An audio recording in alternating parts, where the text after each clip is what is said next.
Hello and welcome. This is Clay Harper, here to show you guys some cool e-commerce dashboard stuff. So a lot of people ask me when they start to get a little more sophisticated with their Infusionsoft account, how should the dashboard look? What should I build here? What does this thing do? They're tired of logging into their Infusionsoft account and seeing this blank screen or this data that isn't appropriate for their business or doesn't tell them anything right there. And they know that they have the ability to do it, but they're not sure what they should set up or what it should look like.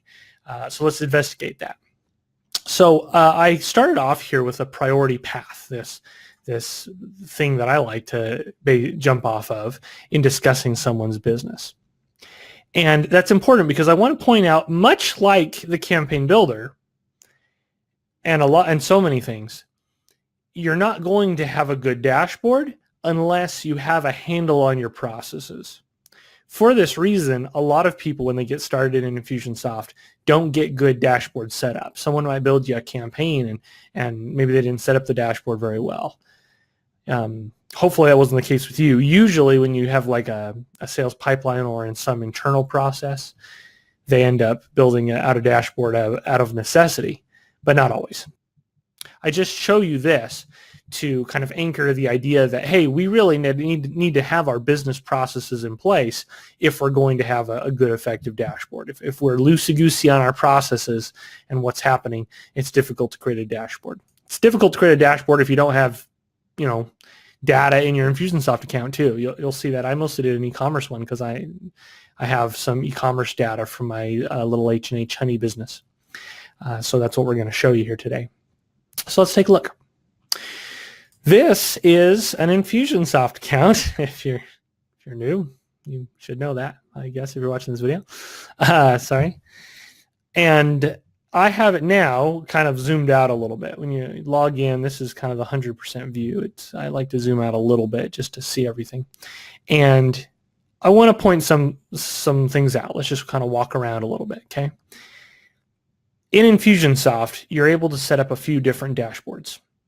You may have heard people say that reporting is weak in Infusionsoft, but that's not really the complete way to say it. The reason people have trouble, I think, with Infusionsoft reporting is because you have to build it yourself. And that's kind of tricky for people. What you have to do to get one of these dashboards going is you're able to add certain widgets to the side. And we'll take a look at these widgets if you're bringing out a new one. You seem to have a whole bunch of them, but really, in my experience, you're only going to use a couple of them. So, you see a lot and you're like, oh, cool. They're not always what you really want. We don't have time in this video to explain each one of these, or I'm not even in this video going to show you how to build one. I just want to give you an idea of what it can be, and then hopefully you can use some other tutorials, which I'll link in below in the blog post, to learn the hows of, hey, how do I save a search, put that search in my dashboard?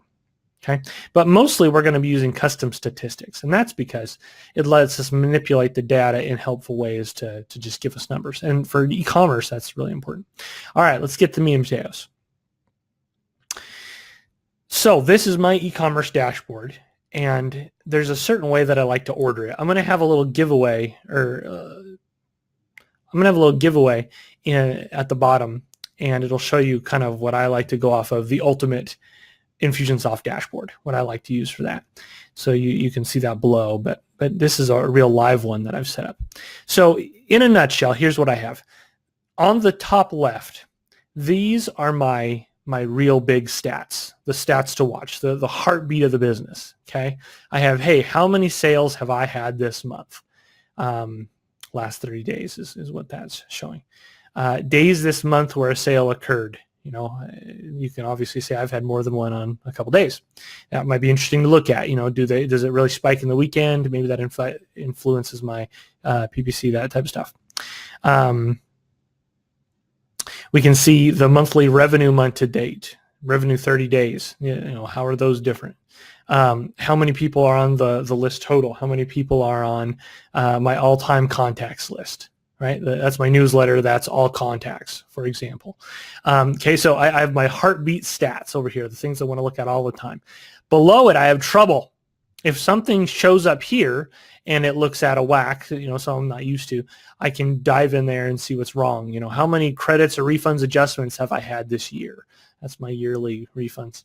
How many opt-outs have I had? If I sent out a big campaign or a big email blast, and this spikes, I want to jump in, maybe take a look.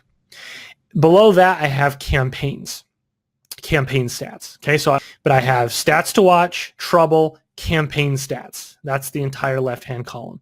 Okay, here my re-engage and offer campaign money stats. This is how much each of these campaigns has run me. I'm about to run another one, soon that'll be here.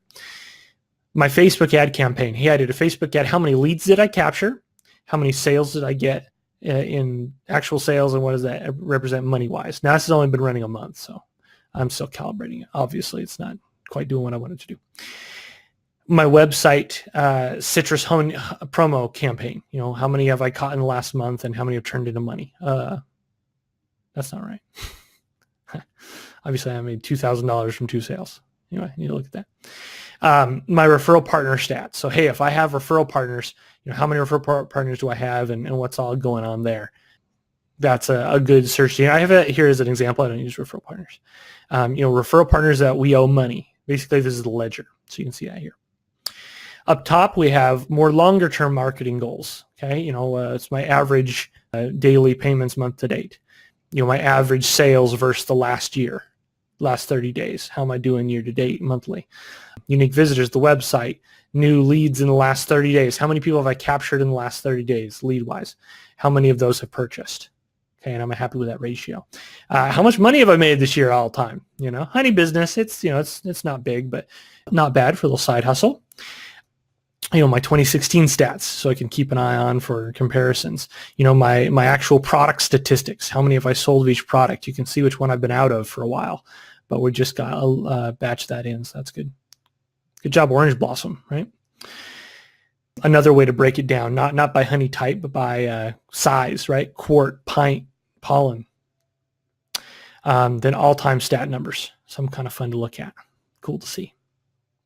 Additionally, you might have some, call history. I want to see my calls. I want to see my call log report. Those are mostly sales pipeline stats. Speaking of pipeline, if you use sales pipeline, you want that to be probably front and center, something like this. Okay, you got your pipeline and you're working that pipeline always. These are pipeline stages that are past the 30 days, email stats and the like. Okay, so guys, that's a little tour of a e-commerce dashboard, an actual running business where I take a look at my stats and I see what the devil is going on in my business when I log in every day. Thanks.